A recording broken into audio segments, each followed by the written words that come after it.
اعوذ باللہ من الشیطان الرجیم بسم اللہ الرحمن الرحیم الحمد للہ وحدہ والصلاة والسلام علی من لا نبی بعدہ وعلی من لا ولی مثلہ۔ انتہائی معزز ناظرین، السلام علیکم ورحمۃ اللہ وبرکاتہ۔ معزز ناظرین، ایک بار پھر دیار مولا کائنات ادارہ معارف ولایت نجف اشرف کی جانب سے آپ تمام ناظرین کو پروگرام فقہی مکالمہ میں خوش آمدید کہتا ہوں۔ تو آئیے ناظرین، ایک نظر دنیا کی جانب کرتے ہیں۔ چاہے وہ مندر میں پوجا کرتا ہوا ایک پجاری ہو یا پھر گرجا گھر میں پریئر کرتا ہوا ایک فادر ہو، معاشرے کے کسی بھی شعبے کا کوئی ایک فرد بھی جب ایک مشکل کے روبرو ہوتا ہے تو اس کی عقل اسے یہ حکم دیتی ہے کہ وہ انسان ایک ایسے شخص کے پاس جائے جو شخص اس کی اپنی فیلڈ کا، اس کے اپنے شعبے کا ماہر ترین انسان ہو۔ جیسا کہ آج کل کے دنوں میں ایک گندی ترین بیماری کرونا وائرس کہ جو پورے عالم کو اپنی لپیٹ میں لے رہی ہے، تو یہاں ہر حکومت، ہر فرد کی یہ کاوش ہے کہ ایسے اسپیشلسٹ ڈاکٹرز کے پاس رجوع کیا جائے کہ جو اس بیماری کی روک تھام کے متعلق خبر دے سکیں، ایسے طبیبوں کے پاس جایا جائے کہ جو اس بیماری کا علاج بتا سکیں۔ یعنی ہر انسان کی یہ خواہش ہوتی ہے کہ وہ اپنی مشکل میں کسی ماہر کے پاس جائے۔ تو کیا یہ قاعدہ دین میں آ کر ٹوٹ جاتا ہے؟ نہیں، ہرگز نہیں، بلکہ دین میں یہاں بھی ہماری عقل ہمیں یہ حکم دیتی ہے کہ جب آپ کو کوئی مسئلہ پیش آئے تو آپ ایسے انسان، ایسے معتبر شخص کے پاس جائیں کہ جو آپ کو علوم آل محمد سے فتویٰ بتائے، اور وہ انسان ایسا ہو کہ جو سب سے زیادہ سمجھ بوجھ رکھتا ہو، اور وہ انسان ایسا ہو کہ جو روایات معصومین علیہ السلام کو بہتر انداز سے جانتا ہو۔ اور گزشتہ نشست میں ہماری گفتگو بھی یہاں تک پہنچی تھی کہ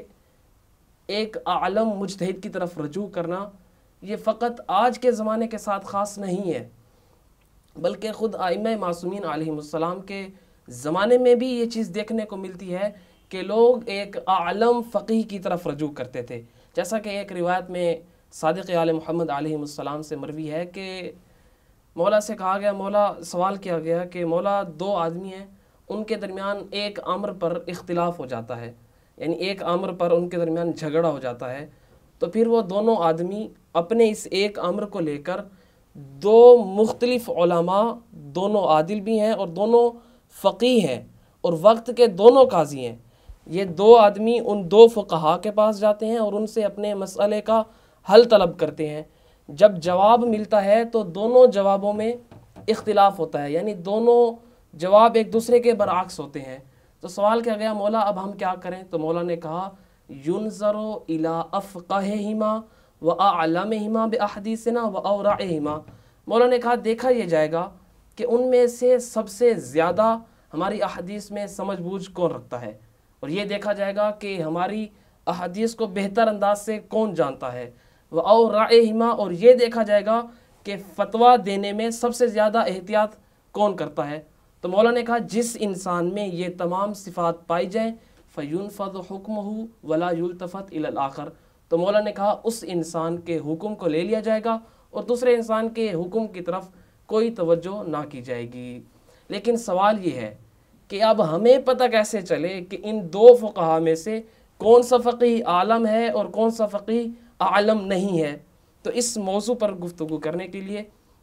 ہمارے ساتھ موجود ہیں ایک بار پھر حوزہ علمیہ نجف اشرف کے عزیز استاد جناب مولانا تقی ہاشمی صاحب۔ السلام علیکم آصف۔ وعلیکم السلام ورحمۃ اللہ وبرکاتہ۔ آصف کیسے مزاج؟ الحمدللہ، آپ کی دعائیں انشاءاللہ سب سلامت رہیں، خدا خوش رکھے۔ صاحب جیسا کہ ہماری گفتگو بھی اسی موضوع پر ہو رہی تھی کہ منہاج الصالحین رسالہ عملیہ جو ہے اس کا مسئلہ نمبر 8 کے جب فقہا کے فتاویٰ میں اختلاف ہو جائے تو ہمیں عالم کی طرف رجوع کرنا ہے۔ تو قبلہ یہ عالم کسے کہا جاتا ہے؟ جس نے یعنی کتابیں زیادہ لکھی ہوں، جس کے گھر لائبریری بہت بڑی ہو، تو اس کے بارے میں کیا کہتے ہیں؟ بہت شکریہ جی۔ اعوذ باللہ من الشیطان الرجیم، بسم اللہ الرحمن الرحیم، الحمدللہ رب العالمین، والصلاة والسلام علی محمد وآلہ اجمعین،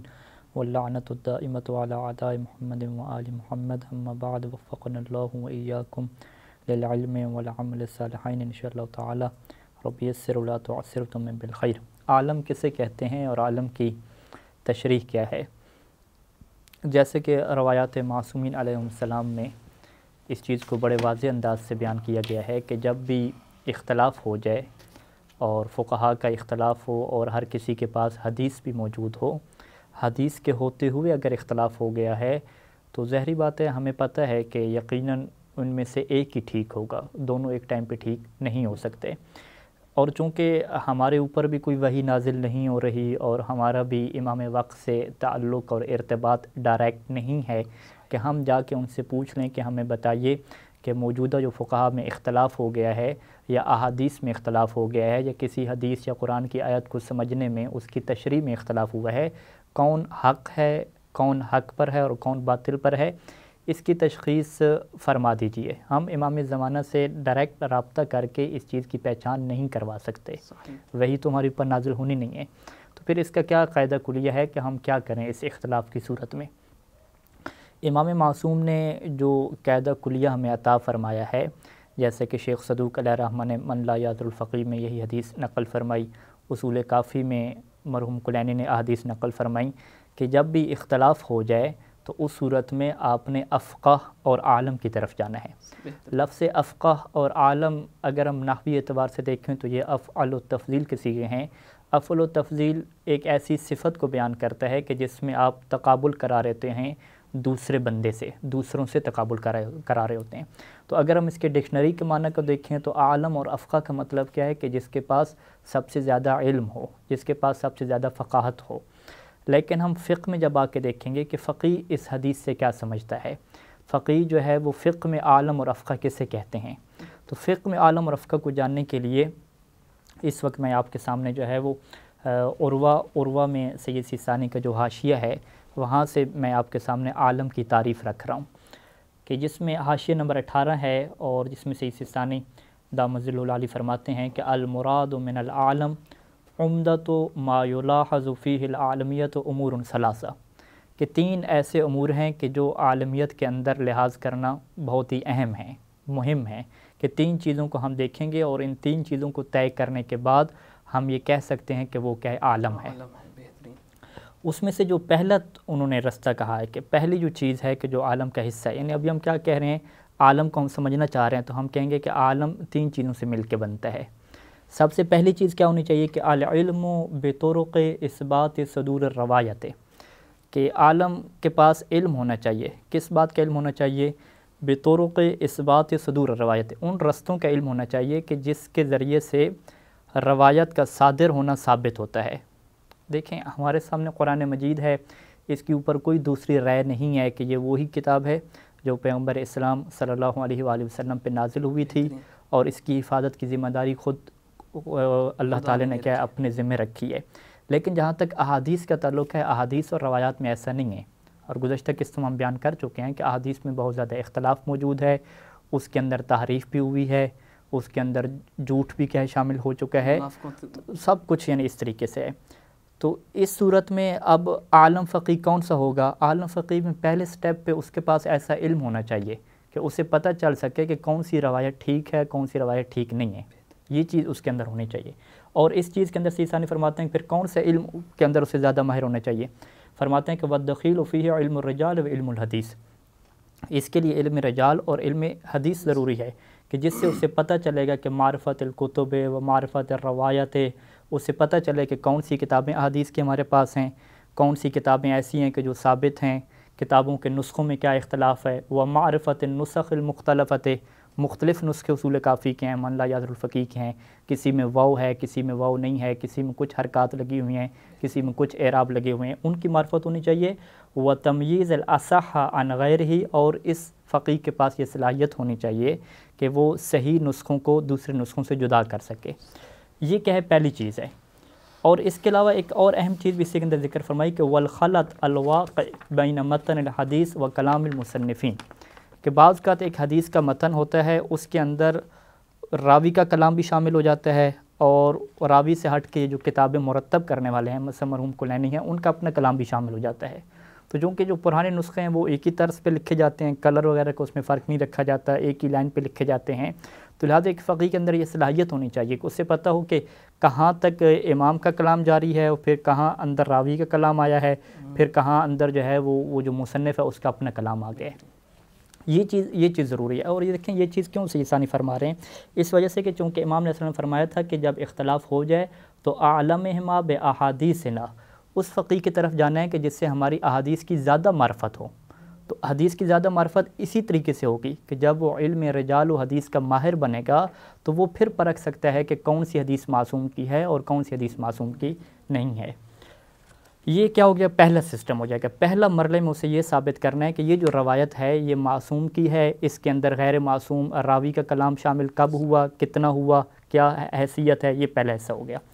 دوسرا حصہ کیا ہے کہ فہم المراد من النص، کہ وہ جو متن جب ثابت ہو گیا تو اب اس میں جو معصوم کیا فرمانا چاہتے ہیں، اس کی تشریح اور اس کا معنی کیا ہے۔ اب جب اس کی معنی اور اس کی تشریح پہ بات آئے گی تو ظاہری بات ہے اسے کیا جاننا پڑے گا، اسے قدیم عربی زبان میں جب عربی کی گفتگو ہوتی تھی اور ان کے درمیان جو رائج محاورے تھے، رائج جو الفاظ تھے، اس کی اسے معرفت حاصل کرنی پڑے گی، یعنی اسے بہت پیچھے جانا پڑے گا، اسے قدیم سے قدیم کتابیں عربی کی پڑھنی پڑیں گی۔ اور یہ خوبصورت جملہ ہے کہ اگر آپ سائنس میں ترقی کرنا چاہتے ہیں تو آپ کو آگے سے آگے جانا پڑے گا کہ آپ مریخ تک، چاند تک پہنچیں، لیکن اگر آپ دین کو سمجھنا چاہتے ہیں تو آپ بالکل اتنا پیچھے جائیں کہ رسول خدا کے قدموں تک آپ پہنچ جائیں، کیونکہ ہم یہ جانتے ہیں کہ جیسے حالات گزرتے ہیں، وقت گزرتا ہے، وقت کے گزرنے کے ساتھ زبان کے الفاظ میں، اس کے معنی میں تبدیلی ہوتی رہتی ہے۔ تو لہٰذا سید ثانی کیا فرماتے ہیں کہ خود روایت کو ثابت کرنے کے بعد دوسرا مرحلہ جس کے اندر فقیہ کو زیادہ ماہر ہونا چاہیے کہ وہ نسخ سے جو امام کی مراد ہے، وہ جو متن ہے، وہ جو الفاظ لکھے ہوئے ہیں، اس سے امام کیا فرمانا چاہتے ہیں اس کا اسے علم ہونا چاہیے۔ اور یہ کیسے ہوگا؟ بتشخیص القوانین العامۃ للمحاورۃ وخصوص طریق الائمۃ علیہم السلام فی بیان الاحکام۔ ایک تو وہ کیا ہے کہ جو عمومی طور پہ محاورہ اور بولنے کا جو طریقہ تھا اس زمانے میں اس کا اسے علم ہو، اور خصوصی طور پہ جب معصوم کلام فرماتے تھے، احکام کو بیان فرماتے تھے، تو معصوم کا کیا لہجہ ہوتا تھا، کیا انداز ہوتا تھا، کون سے الفاظ کو وہ استعمال کرتے تھے، اس کی معرفت بہت ضروری ہے۔ اور اس کے علاوہ اسے پتہ ہونا چاہیے کہ علوم ادبیہ، عرب کے لٹریچر کا قدیم اس سے پتہ ہونا چاہیے، علم اصول کا اسے پتہ ہونا چاہیے۔ اور ایک اہم چیز اس میں یہ ہے کہ والاطلاع علی اقوال من عاصرہم من فقہاء العامۃ، کہ اہل سنت کے فقہا جب اس زمانے میں موجود تھے، ان کے جو مفتی موجود تھے، ان کے پاس جو روایات تھیں اس کا بھی علم ہونا چاہیے۔ اس سے کیا ہوگا کہ ان روایات کی وجہ سے ہمیں اپنی روایت کا معنی سمجھنے میں آسانی ہوگی۔ یعنی جب ہم سارا دیکھ رہے ہوں گے کہ ماحول اس طریقے سے بنا ہوا ہے، اہل بیت کے در سے بھی روایات آ رہی ہیں، ادھر سے بھی روایات آ رہی ہیں، وہ لوگ بھی کچھ سمجھ رہے ہیں، ہمارے اہل بیت کی روایات بھی کچھ سمجھ رہے ہیں، تو ایک حدیث کا معنی سمجھنے میں اس چیز کا بہت بڑا دخل ہوتا ہے۔ اور اس کے علاوہ جو تاریخ کے حوالے سے ہے اور یہ چیزیں، یہ بھی اسے علم ہونا چاہیے، تب جا کے اسے پتہ چلے گا کہ معصوم کلام میں کیا فرمانا چاہتے تھے۔ یہ دوسری چیز ہوگی، یعنی پہلی چیز روایت کو ثابت کرنا، دوسرا ہے روایت کے الفاظ سے معنی کو سمجھنا، اور تیسری چیز کیا ہے کہ استقامت النظر فی مرحلۃ تفریع الفروع علی الاصول، کہ پھر فقیہ کو اتنا ماہر ہونا چاہیے کہ جو اس نے اصول اور قواعد سمجھے ہیں کلام معصوم سے، اس کو تطبیق دے سکے اور اس کی فروعات نکال سکے۔ یعنی امام نے ایک قاعدہ کلیہ بیان فرما دیا تو اب فقیہ کو پتہ ہونا چاہیے کہ یہ جو فرض کریں امام نے قاعدہ بیان فرمایا کہ احتیاط کرنی ہے، یا امام نے قاعدہ بیان فرمایا کہ جب کسی چیز کا حکم معلوم نہ ہو تو وہ آپ کے لیے حلال ہے، تو یہ قواعد کہاں کہاں پہ فٹ ہونے ہیں اور اس کی کتنی شاخیں بنتی ہیں، اس چیز کے اندر اسے ماہر ہونا چاہیے۔ تو بس اگر آپ نے دیکھنا ہے کہ کون عالم ہے تو آپ یہ دیکھیں گے کہ جو ان تین امور میں سب سے زیادہ علم رکھنے والا ہوگا، سب سے زیادہ ماہر ہوگا، اسے ہم عالم کہیں گے۔ پہلے مرحلے میں اس کے پاس علم حدیث اور رجال کا زیادہ علم ہو کہ وہ تشخیص دے سکتا ہو کہ کون سی روایت معصوم کی ہے اور کون سی روایت معصوم کی نہیں ہے۔ ورنہ عوام تو کیا کہہ دیتے ہیں کہ آپ کسی فرمان کے بارے میں، کسی روایت کے بارے میں یہ کہیں کہ اس کی سند ثابت نہیں ہے یا اس کے اندر یہ مشکل ہے، تو وہ کہتے ہیں کہ آپ جی معصوم کے فرمان پہ اعتراض کر رہے ہیں۔ تو ہم کہتے ہیں پہلے مرحلے میں یہ ثابت تو کرو کہ یہ معصوم کا فرمان ہے۔ جب یہ ثابت نہیں ہوا، ہر کوئی آ کے کہہ رہا ہے قال امام صادق علیہ السلام، بس وہ کہہ دے تو یہ معصوم کا فرمان بن جاتا ہے کیا؟ نہیں، یہ چیز ضروری ہے کہ یہ صدور روایت کو ثابت کرنا پڑتا ہے، اس میں صدور روایت کو، کتابوں کو، سند کو، ساری چیزیں ثابت کرنا پڑتی ہیں، وگرنہ تو سب کچھ ظن اور قیاس ہو جائے گا۔ تو لہٰذا دیکھیں گے کہ جو فقیہ صدور روایت کے اعتبار سے علوم کے اوپر قدرت زیادہ رکھتا ہے، پھر روایت کو سمجھنے کے حوالے سے، پھر جو اصول اور کلی قواعد روایات میں موجود ہیں اس کے فروعات نکالنے سے، اس کو مختلف موارد کے اوپر پریکٹس کرنے کے اوپر زیادہ قدرت رکھتا ہے، تو اس فقیہ کو ہم عالم کہیں گے۔ بہترین آغا صاحب، بہت خوب آغا صاحب، خدا خوش رکھے۔ یہاں تک تو یہ واضح ہو گیا کہ عالم کی طرف زمانہ غیبت میں رجوع ضروری ہے، جیسا کہ خود ائمہ معصومین کے زمانے میں بھی ضروری تھا۔ تو قبلہ سوال یہ ہے کہ اپنے اس ناقص یعنی اس تھوڑے سے علم کے ساتھ ہم اتنے بڑے ایک مجتہد، ایک فقیہ کی کیسے تشخیص کر سکتے ہیں کہ کیا وہ عالم ہے یا نہیں ہے؟ بہت اچھا سوال ہے۔ اس سوال سے پہلے میں کچھ بیان کر دوں کہ یہ جب ہم کہتے ہیں کہ عالم کی طرف رجوع کرنا، عالم کی تقلید کرنی ہے، تو یہ تب ہوتا ہے کہ جب فتاویٰ میں اختلاف ہو۔ جب اختلاف ہوگا تو پھر ہمیں افضل کی طرف جانا ہے، پھر ہمیں عالم کی طرف جانا ہے۔ اگر اختلاف نہیں ہے، سب کے ایک ہی جیسا فتویٰ ہے، تو پھر کسی کی طرف آپ جا سکتے ہیں، جیسا کہ اس چیز کو بیان کیا تھا۔ اب یہاں پہ یہ سوال ہے کہ ہمارے پاس تو علم ہے نہیں، ہم کس طریقے سے تشخیص دے سکتے ہیں کہ کون زیادہ ماہر ہے، کون زیادہ حدیث کی معرفت رکھنے والا ہے، کس سے زیادہ وہ طرق اور وہ راستے جانتا ہے کہ جس سے ثابت ہوتا ہے کہ یہ روایت معصوم کی ہے یا معصوم کی نہیں ہے، یا اس روایت کے اندر کون سا جملہ معصوم کا ہے، کون سا جملہ راوی کا ہے، یہ ہمیں کیسے پتہ چلے؟ ہمیں تو کچھ نہیں پتہ چلنا۔ تو اب ہم اس کے اوپر جب ہم طریقوں کے اوپر گفتگو کریں گے کہ شریعت مقدسہ میں اہل بیت علیہم السلام نے کسی بھی موضوع کو ثابت کرنے کے لیے آپ کو کون سے راستے دیے ہیں، تو سب سے پہلے تو ہم اس چیز کو ذہن میں رکھ لیں کہ قرآن مجید اور روایات معصوم علیہم السلام میں ہمیں ظن پہ عمل کرنے سے روکا گیا ہے۔ ظن کو ہم کیا کہتے ہیں؟ اندازہ لگانا۔ اندازہ لگانا، علم اور یقین سے ہٹ کے فقط ایک ظنی بات کرنا، اس سے معصوم نے روکا ہے، یہ ہمارے لیے حجت نہیں ہے۔ یعنی ہم یہ کہتے ہیں کہ جی ہمیں لگ رہا ہے یا ہمارا اندازہ یہ ہے کہ فلاں فقیہ عالم ہوگا کیونکہ وہ بولتا بڑا خوبصورت ہے، اس کی تقریر کا انداز بڑا خوبصورت ہے، اس کا چہرہ بڑا نورانی ہے۔ یہ جو چیزیں ہوتی ہیں عوام کی، اسے کیا کہتے ہیں؟ ظنی چیزیں کہتے ہیں۔ یہ چیزیں حجت نہیں ہیں۔ اسلام کے اندر کیا چیز حجت ہے؟ وہ 4 یا 5 طریقے ہیں کہ جو تقریباً ہر جگہ پہ چلتے ہیں کسی بھی موضوع کو ثابت کرنے کے لیے۔ اس وقت جو ہے وہ میرے سامنے منہاج الصالحین کی عبارت ہے کہ جس میں اجتہاد اور عالمیت کو ثابت کرنے کے جو شرعی طریقے ہیں ان کے اوپر کیا گفتگو ہو رہی ہے۔ تو یہاں پہ سید ثانی فرماتے ہیں کہ اجتہاد ہو یا عالمیت ہو یا کسی کا عادل ہونا ہو، یا اسی طریقے سے جب ہم اگلی بحث میں جائیں گے کسی کپڑے کا پاک ہونا ہو یا کسی کپڑے کا نجس ہونا ہو، یا بہت ساری چیزیں ہیں، ان ساری چیزوں کا ثابت ہونے کے لیے سب سے پہلی چیز جو ہے وہ شریعت نے رکھا ہے علم۔ بالعلم انسان کو یقین ہونا چاہیے۔ جب تک انسان کو یقین نہیں ہے وہ ظن کے اوپر عمل نہیں کر سکتا۔ تو اگر ایک انسان فقہا کے پاس رہ رہا ہے، ان سے علم حاصل کر رہا ہے، تو اس سے اگر یقین ہو جاتا ہے کہ بس یہی فقیہ عالم ہے، کوئی شک والی صورتحال نہیں ہے، یقین ہے 100%، تو یہ یقین اس کے لیے حجت ہے، کیونکہ یہ ظن نہیں ہے۔ پہلی چیز کیا یقین ہے، اور ظاہری بات ہے یہ ہر کسی عوام کو نہیں ہو سکتا، یہ اسی بندے کو ہو سکتا ہے کہ جو فقہا کی تحریریں پڑھ رہا ہے، جو اس قابل ہے کہ ان کو سمجھ سکے، ان کے دلائل کو پرکھ سکے، یعنی کم از کم وہ کیا ہو، اجتہاد کے قریب ہو خود، تو اسے یہ پتہ چل سکتا ہے۔ دوسرا طریقہ علم سے کم ہے، اسے ہم کیا کہتے ہیں؟ اطمینان کہتے ہیں۔ اطمینان یعنی جو 100% نہیں ہوتا، اس میں ہو سکتا ہے کہ ایسا نہ ہو، یہ والا آپشن ہوتا ہے کہ ممکن ہے، پاسبل ہے کہ ایسا نہ ہو۔ اطمینان کو ہم کہتے ہیں 95% کہہ سکتے ہیں، 97%، 98% کہہ سکتے ہیں، کہ جس میں جو خلاف کا احتمال ہے وہ بھی موجود ہوتا ہے، لیکن اس سے ہم کیا کہتے ہیں؟ بہت ہی کم احتمال ہے کہ جس کی طرف عقلاء توجہ نہیں دیتے۔ تو سید ثانی فرماتے ہیں کہ اس اطمینان سے بھی ثابت ہو جائے گا کسی کا عالم ہونا یا کسی کا مجتہد ہونا یا کسی کا عادل ہونا، لیکن اس اطمینان کے اندر شرط ہے کہ اطمینان حاصل ہونے کی جو وجہ ہے وہ ایک ایسی وجہ ہو کہ جو معقول وجہ ہو، کہ جس کو عقلاء کیا قبول کرتے ہوں۔ یعنی فرض کریں کہ اگر ہم کسی سے پوچھیں کہ آپ کو کیسے اطمینان ہو گیا کہ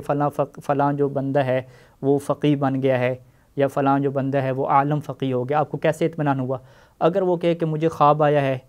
یا میں نے کوئی وظیفہ کیا مجھے پتہ چلا ہے، یا جو ہے وہ مجھے اس کی تقریر اچھی لگی ہے، یا اس کا تقوی سے میں متاثر ہوں، یا جو ہے وہ دشمن چونکہ اس کے سارے خلاف ہیں، لوگ اس کے خلاف ہیں، لہٰذا مجھے یقین ہو گیا کہ بس یہی عالم ہے۔ اگر وہ ایسی چیزیں رکھ رہا ہے اپنے اطمینان کی جو وجوہات ہیں وہ ایسی قسم کی رکھ رہا ہے کہ عقلاء کہتے ہیں بھئی یہ تو کوئی وجہ نہیں بنتی، یہ تو ایک غیر عقلائی سے وجہ ہے، تو پھر تو وہ اطمینان حجت نہیں ہے۔ لہذا اطمینان کے حجت ہونے کے لیے ضروری ہے کہ اس کے پیچھے جو ریزن ہے، اس کے پیچھے جو وجہ ہے وہ عقلائی ہونی چاہیے، کہ عقلاء اسے قبول کریں۔ فرض کریں وہ یہ کہہ سکتا ہے کہ مجھے جو ہے وہ شہرت کی وجہ سے پتہ چلا ہے کہ یہ فقیہ کیا ہے، عالم ہے۔ شہرت کون سی؟ اب عوامی شہرت تو نہیں لینی کیونکہ اگر وہ عوامی شہرت لے گا تو عوام میں تو لوگ ایسے ہی مشہور ہو جاتے ہیں، ٹھیک ہے، واہ واہ کسی کی بھی ہو جاتی ہے. اب جس کی زیادہ واہ واہ ہوگی کیا وہی عالم بن جائے گا؟ نہیں، عوام کی شہرت نہیں.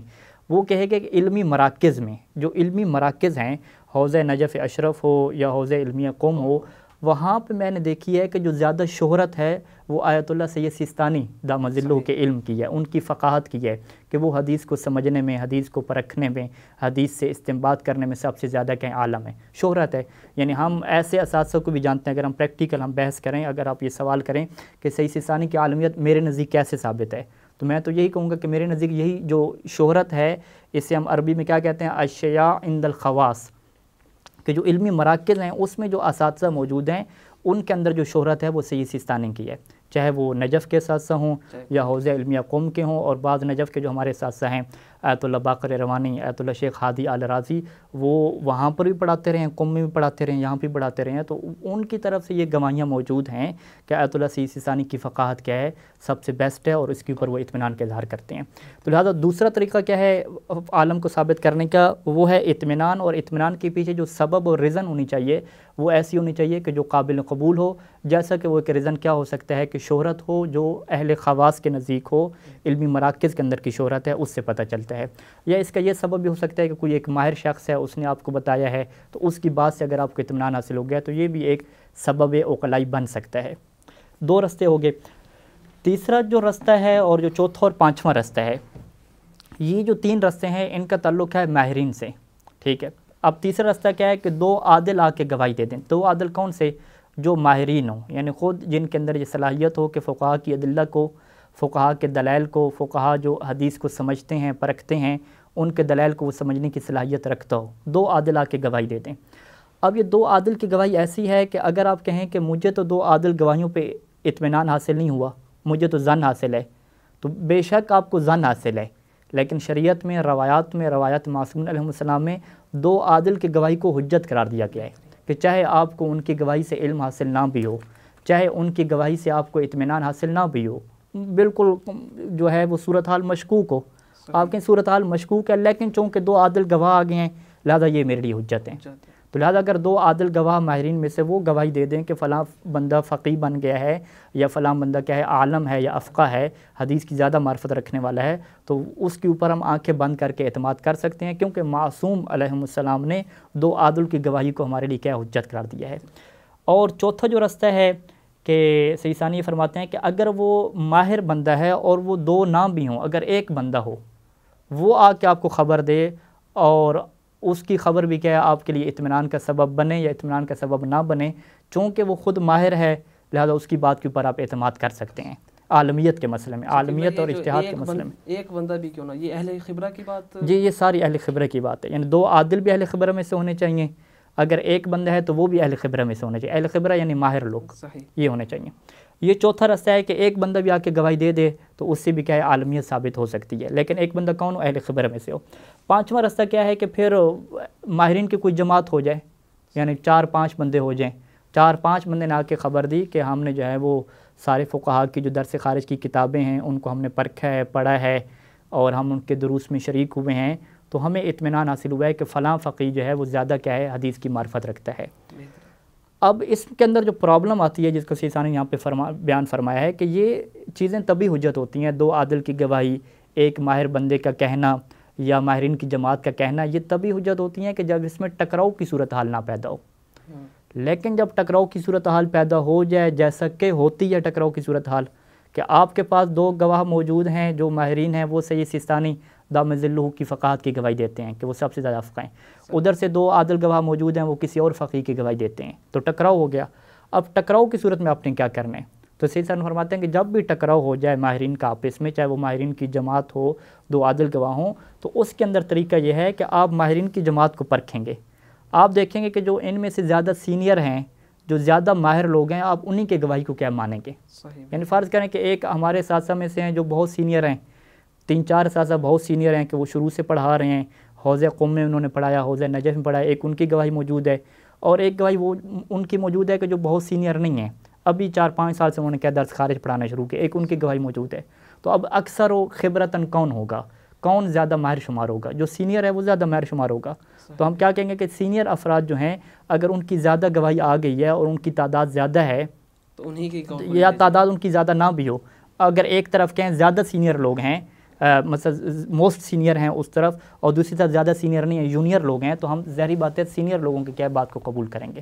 تو یہ کہیں 5 طریقے ہیں کہ اس کو میں جلدی دہرا دوں. آپ کو علم اور یقین حاصل ہو جائے یا اطمینان حاصل ہو جائے جس کے پیچھے سبب اور وجہ عقلائی ہونی چاہیے. اور تیسرے نمبر پہ 2 عادل گواہ، اور 2 عادل گواہ بھی ماہرین میں سے ہونے چاہیے. اور چوتھا جو ہے ایک بندہ بھی آ کے آپ کو خبر دے دے اگر وہ ماہر ہے. اور 5واں کیا ہے کہ کوئی جماعت ہو ماہرین کی، وہ آ کے آپ کو بتا دے. اب یہ جو 3 آخری ہیں ان کے اندر اگر ٹکراؤ کی صورتحال بن جاتی ہے، جیسا کہ پریکٹیکل ہوتی ہے ٹکراؤ کی صورتحال، تو پھر آپ دیکھیں گے کہ جو ان میں سے زیادہ ماہر ہیں یعنی جو زیادہ سینئر ہیں، زیادہ مہارت رکھنے والے ہیں، آپ ان کی بات کو لے لیں گے، دوسری کی بات کو کیا ہے چھوڑ دیں گے. بہترین آصف، بہت خوب آصف. لیکن اگر ان 5 طریقوں کے بعد بھی کسی انسان کو ایک فقیہ کے عالم ہونے کی تشخیص نہ ہو تو اس کے لیے کیا حکم ہے کہ کیسے تشخیص کرے گا؟ جی یہ بھی اچھا سوال ہے. اس سوال کو اگر میں یوں کہوں کہ ایک فرضی سوال ہے تو زیادہ شاید درست ہوگا کہنا، کیونکہ ان 5 طریقوں میں سے جو تیسرا طریقہ بیان کیا ہم نے یا دوسرا طریقہ، جو دوسرا طریقہ ہے کہ آپ کو اطمینان حاصل ہو جائے شہرت کی وجہ سے، اہل خواص کے درمیان جو شہرت ہے اس سے اطمینان حاصل ہو جائے، تو یہ عام طور پہ موجود ہے طریقہ، کیونکہ حوض نجف اشرف اور حوض قم میں شہرت آپ کو مل جاتی ہے آیت اللہ سید سیستانی کی، اور وہ بھی سینئر ترین اساتذہ سے شہرت آپ کے پاس موجود ہے، یعنی پریکٹیکل شہرت آپ کے پاس موجود ہے. تو لہٰذا کیا ہے یہ ایک فرضی سوال ہوگا. بہرحال اگر ہم کہہ سکتے ہیں، ظاہری بات ہے اب کسی کو اطمینان حاصل نہیں ہوا، اس کے پاس ظن کی کیفیت ہے، ظن پہ تو عمل نہیں کر سکتا، کیونکہ میرا اطمینان ہے تو وہ میرے لیے حجت ہے. اگر میرے برادر کو مومن بھائی کو اطمینان حاصل نہیں ہوا، اس شہرت سے اطمینان حاصل نہیں ہوا، اسے ظن کی کیفیت ہے تو اس کے لیے حجت نہیں ہے، اس کے لیے ظن پہ عمل نہیں کر سکتا. وہ کہہ رہے کہ بھی یہ جو 5 طریقے شرعی ہیں مجھے کسی بھی طریقے کے ذریعے سے کسی بھی فقیہ کا عالم ہونا ثابت نہیں ہوا، اب میں کیا کروں، میرے لیے تو سب برابر ہیں. اب وہ کہتے ہیں کہ مجھے ظن حاصل ہو رہا ہے لیکن ظن حجت نہیں ہے، اب میں کیا کروں. اب یہاں پہ اگر ہم چلے جائیں منہاج الصالحین مسئلہ نمبر 8 میں، تو یہاں پہ سید ثانی فرماتے ہیں کہ اگر ایک بندے کے نزدیک سارے کے سارے علم میں برابر ثابت ہو جائیں یا اسے پتہ نہ چلے کہ کون عالم ہے، تو اب اس نے کہاں جانا ہے. تو سید ثانی فرماتے ہیں کہ اب ان میں سے وہ اورع من غیرہ فی الفتویٰ، جو ان فقہا میں سے فتویٰ دینے میں زیادہ اورع ہے، یہ ایک اصطلاح ہے، ٹرمز ہے، اس کی روایات میں یہ وارد ہوئی ہے، وَأَوْرَعَهُمَا، اس کی ہم کیا کرتے ہیں وضاحت کرتے ہیں. سید ثانی خود اس کی وضاحت لکھتی ہے کہ یعنی اگر عالم ہونا ثابت نہیں ہوا تو دوسرے سٹیپ پہ کس کی طرف ہمیں جانا ہے، اورع کی طرف جانا ہے. اورع کیا، فی الفتویٰ، جو فتویٰ دینے میں زیادہ اورع ہے. فتویٰ دینے میں اورع سے کیا مراد ہے، اے اکثر و تثبتاً و احتیاطاً فی الجہات الدخیلۃ فی الافتاء، فتویٰ دینے میں جتنی بھی جہات اور جتنی بھی چیزیں داخل ہیں ان تمام جہات کے اندر جو زیادہ تحقیق کرتا ہے اور جو زیادہ احتیاط سے کام لیتا ہے اسے ہم کیا کہتے ہیں، اورع فی الفتویٰ کہتے ہیں. اب ظاہری بات ہے اس کو پریکٹیکل ہم درس خارج سے اپنے سمجھ سکتے ہیں جو درس خارج پڑھتے ہیں. فرض کریں کہ جیسے کہ اگر میں مثال دے بھی دوں تو درست ہے کہ اگر ہم ایک فقیہ کے پاس جا رہے ہیں درس خارج کے لیے تو اس کے درس خارج کا کیا طریقہ ہے کہ وہ فقط وہی روایات لے کر آتا ہے کہ جو اس کے نزدیک صحیح و سند طور پہ ثابت ہیں، اسی کے اوپر گفتگو کرتا ہے اور مختصر درس خارج دے کے فتویٰ دے دیتا ہے. اور ایک اور فقیہ کے پاس ہم جاتے ہیں درس خارج کے لیے، یعنی پریکٹیکل نجف کی بات کر رہا ہوں، تو وہ کیا کرتا ہے کہ وہ فقط اپنے نظریے کے مطابق صحیح روایات کو نہیں لاتا، دیگر روایات کو بھی لے آتا ہے، بلکہ وہ اہل سنت کی روایات کو بھی لے آتا ہے، سب کو سامنے رکھتا ہے، پھر وہ اس کے اندر تحقیق کرتا ہے اور جو اس کی شرح بنتی ہے اپنی روایات کی وہ کیا بیان کرتا ہے. اب یہ کیا کرتا ہے، تھوڑا لمبا درس کر دیتا ہے. اب ایک تیسرا ہے وہ اس سے بھی زیادہ لمبا ہے کہ وہ تمام فقہا کے اقوال بھی لے آتا ہے، ان کے دلائل بھی لے آتا ہے، اہل سنت کے دلائل بھی لے آتا ہے، ان کی روایات بھی لے آتا ہے، روایت اہل بیت بھی لے آتا ہے، دونوں کا تقابل کرتا ہے، تاریخ کو بھی بیان کرتا ہے، حالات کو بھی بیان کرتا ہے، اس سے وہ کیا کرتا ہے فتویٰ دیتا ہے.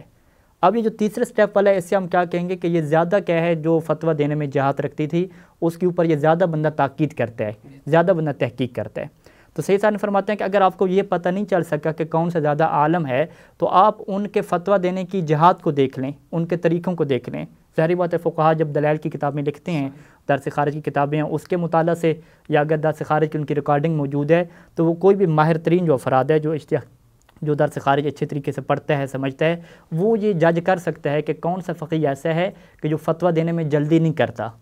بلکہ فتویٰ دیتے وقت جتنی بھی جہات تھوڑی سے تھوڑی بنتی ہیں سب کے اوپر کیا کرتا ہے، ڈسکشن کرتا ہے، سب کے بارے میں تحقیق کرتا ہے، تو اس کے لیے ثابت ہو جاتا ہے۔ تو لہٰذا دوسرے مرحلے پہ کیا ہوگا، ہم کہیں گے کہ اگر عالم ثابت نہیں ہوا تو آپ اورا کے بارے میں معلومات لے لیں، تو جو آپ کے لیے اورا ثابت ہو جائے کہ یعنی جو فتویٰ دینے میں زیادہ تحقیق کرتا ہو، زیادہ احتیاط سے کام لیتا ہو، آپ اس کی طرف کیا ہے رجوع کر لیں۔